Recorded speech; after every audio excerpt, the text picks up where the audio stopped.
Aircraft making a condensation trail is very similar in many ways to when you go outside on a cold day and exhale. You create a condensation trail. That little cloud is a condensation trail.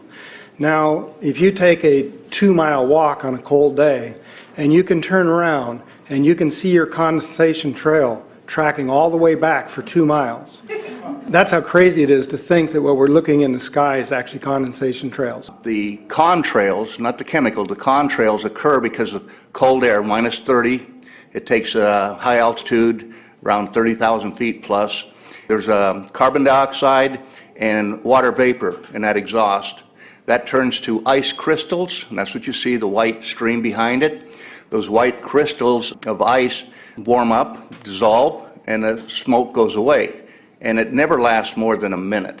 What we're seeing now, and I first could not believe it, and I started looking at the skies, and these are not normal. They're not natural. There's something going on. I don't know who it is or why they're doing it.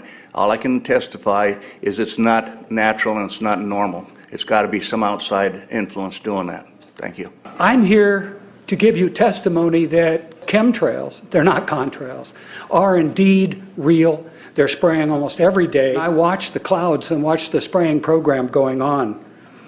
I want to tell you that we're in very great danger from the pollution that's coming down over us.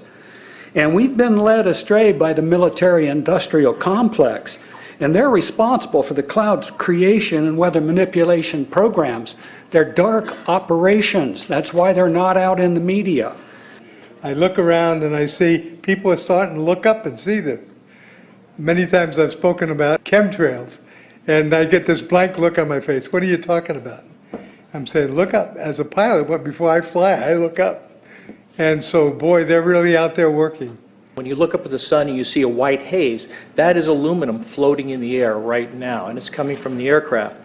There's a huge amount of aluminum being found because these sprays have aluminum, strontium, barium, manganese. And there's a lot of argument that aluminum is very common to be found. But aluminum is only common in a bonded form. It's not common in a free form, and we're finding high rates of free aluminum in the soil, which is not natural. The metal compounds that are being used are environmentally dangerous. We need to be monitoring them. We need to be testing them. Okay, these previous guys, I've watched exactly what they do, and yes, they are correct. I've seen exactly the same stuff, so ditto marks on those. You want some figures? Okay, latest water test, tested the rain. 13,100 micrograms per liter of aluminum in the rain in 2013. Normally, it should be 0. So 13,100 is pretty damn much, folks. It used to be 0, then it was 100s in the 2000s, and then since 2010, it's into the 1,000s and the latest 13,100. In the snow on Mount Shasta, pristine Mount Shasta, 61,000 micrograms per liter, 4 times the amount that is found in the soil up there. Where in the hell is this stuff coming from if it's not coming from the soil? We have clouds in the sky we've never seen before. Almost every day I'm seeing clouds I've never seen before. And NASA has been even named a few of these new clouds. It's really interesting, but NASA is a corporation. I want you to know that. NASA has also conducted a research program in what they call metallized fuels. We're actually putting aluminum oxide right in the fuel because it has 2 atoms of aluminum and 3 atoms of oxygen. So during the combustion process, it releases all that oxygen and dramatically increases efficiency, but it leaves the aluminum in the air. We got things coming from sky down, and it's a huge, huge problem. Because as it comes down, what happens is a couple of things. Is that it actually is in our air, we breathe it. And as we breathe it, it's actually going to go up through our nostrils, into our brain, easiest access to our brain frontal lobe. The contaminants that have been identified, which already have been mentioned, are aluminum. Aluminum is the #1 free radical generator to the brain to cause early apoptosis, which is early death of brain, and it begins to set off the scar tissue, which we call the amygdalin, which is part of the chemical matrix related to Alzheimer's. I'm a neurologist practicing in Reading for 17 years, and in the past 5 years, I have seen the number of patients with Alzheimer's disease, Parkinson's, and other neurodegenerative diseases tremendously increased, almost quadruple. I became interested in chemtrails about 8 years ago when I was in Hawaii, and the Hawaiians are really being very vocal about it. I concur about the increasing number of Alzheimer's. They have been able to take the aluminum and micronize it, which means it'll stay up longer. But it also means, and I don't know if any of you have noticed some metallic taste in your mouth when they're spraying, but you inhale that, it goes up through your cribriform plate and through your sinuses and into the brain. As you heard, to spray nanoparticles, very small particles. These nanoparticles, they basically trigger a programmed cell death in the brain, and that is the ultimate path we see in Alzheimer's. That's problem number one, because when we look at the Alzheimer issue, we say those are the old. The real problem is, and the real scare I have, is as I am a father of 2, I am a grandfather of 3. So the drama is our children. ADD started in the 70s. Autism was not on the radar. There was no documents, there was no information. It was 1 in 100,000 children. Today, what we have is 1 in 48 boys. I was part of the early group that was looking for aluminum in ADD and ADHD. And all of those children that started to develop those phenomena had high levels of aluminum. When we figured out protocols to detox them out, to free the body of those particular contaminants, what happened is that their brains came back. When we do this to the age, it doesn't come back as quick, but it will come back. But I'm seeing Alzheimer's in 56 years old. Back in the 70s, Alzheimer's when you were 80. If you remember 8 to 10 years ago, there was this big move to get rid of aluminum from underarm deodorant because it would cause Alzheimer's. Look what they're doing to us now. I want to give you a little bit of history on the background behind nanoparticles has been described before. A nanometer is 1/1000th of a meter. It's very small. In fact, if you have particles, say, that are 40 or 50 nanometers across, you can take and line 50 of them up next to a single red blood cell. These things are extremely tiny. They're pervasive. The collapse and decrease of agriculture is something I worry about even more than the previous info about autism and Alzheimer's. Believe me, I'm seriously concerned with what I'm watching. As a wildlife biologist, I've been watching the ecosystem collapse. When you lose all your stream organisms, when you have aluminum overload in your streams, you're killing your microbial bacteria and you're disrupting the entire ecosystem. So it goes way beyond just a little bit of pollution. How did Monsanto know to create aluminum-resistant plants? I don't think I've heard anybody ask that question. Okay. Insects. I've done studies in Siskiyou County. They're at 20% of normal. The aquatic insects basically made a nosedive in 2006 to about 20% of normal. So far this year, I've sampled 200 trout stomachs. 98% of them are empty. So sorry about the trout fishing, fellows.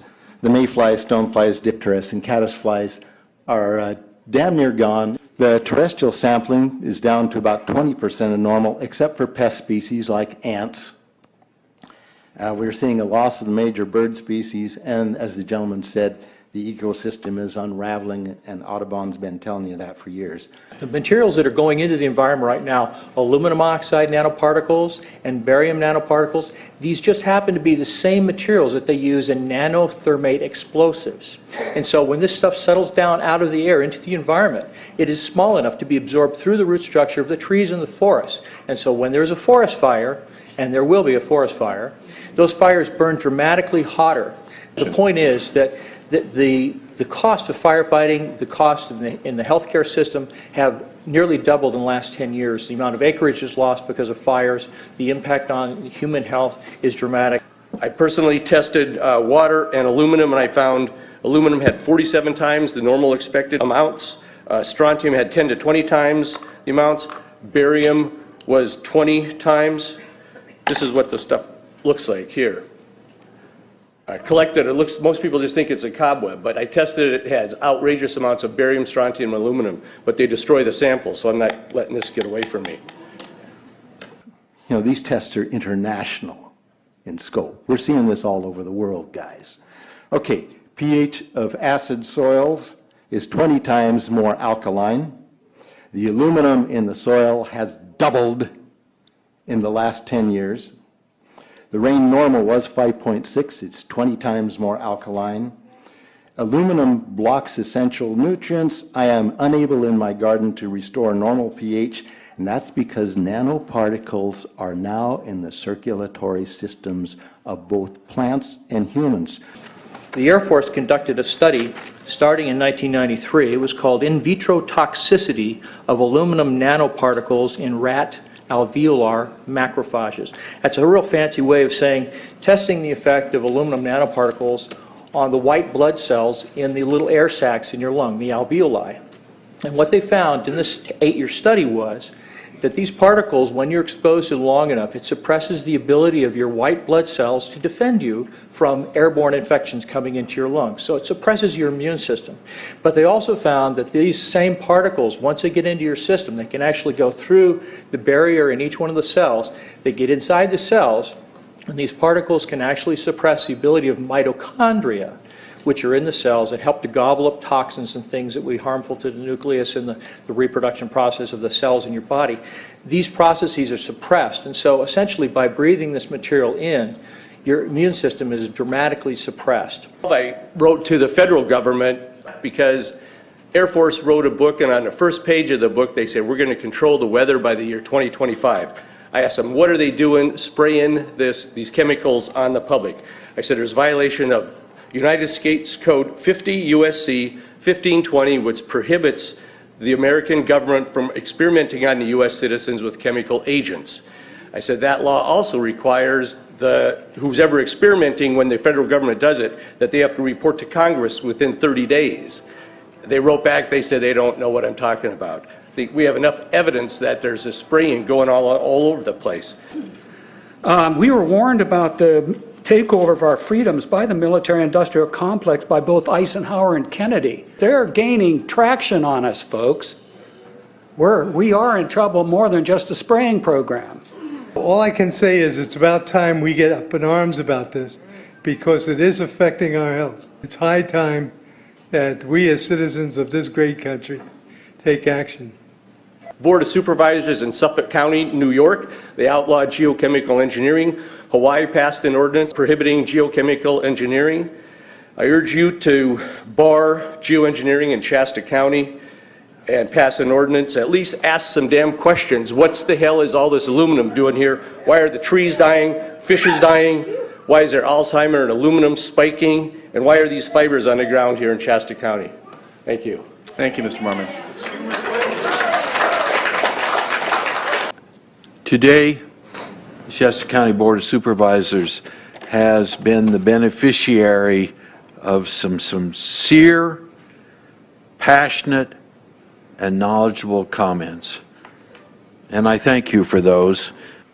I am in agreement with my colleagues about sending letters and a call for action, but I would hope that we could go a step further.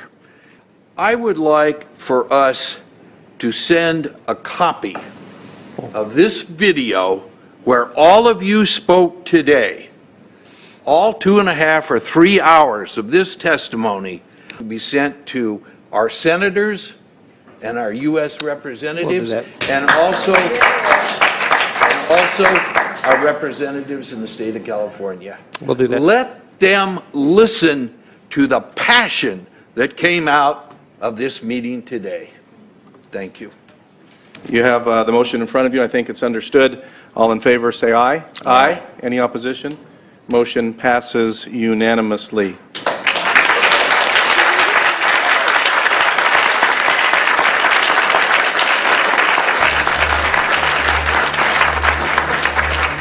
It wouldn't surprise me at all if the response is one that exceeds far the boundaries of Shasta County in terms of the platform that is offered, as evidenced by those who attended today from around the world. That's very impressive.